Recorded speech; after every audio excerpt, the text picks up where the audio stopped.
C'est une excellente question parce qu'effectivement, comme vous le soulignez, il a fallu beaucoup de recherches puisque moi-même je suis issu de la classe moyenne, de la classe bourgeoise, et là je parle de la vie du prolétariat dans les rues d'Istanbul.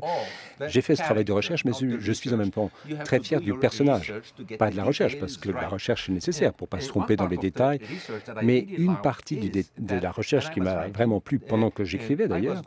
et je me rendais dans des quartiers lointains d'Istanbul, je me suis documenté sur cette ville qui évoluait très, très rapidement. Enfin, je ne connaissais pas ces quartiers, je voulais les voir de mes yeux, donc je m'y suis rendu, suivi d'un garde du corps nommé par l'État pour entrer dans des cours où normalement on n'a pas accès ou entrer dans des lieux peut-être dangereux. Et j'ai pu voir de mes yeux ma propre ville qui évoluait très rapidement.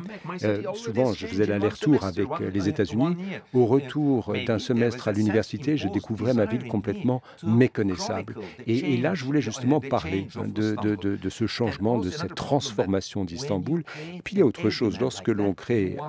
un personnage de tous les jours, on veut que le roman lui-même soit différent, hein, parce que la magie de Mevlüt, c'est le fait qu'il est peut-être différent, le regard qu'il porte sur Istanbul est différent, mais il faut voir que dans la description d'Istanbul, vous avez un océan de détails, mais il faut avoir un personnage que l'on peut reconnaître, auquel on peut s'ancrer hein, pour tout le récit, et vers la fin du roman,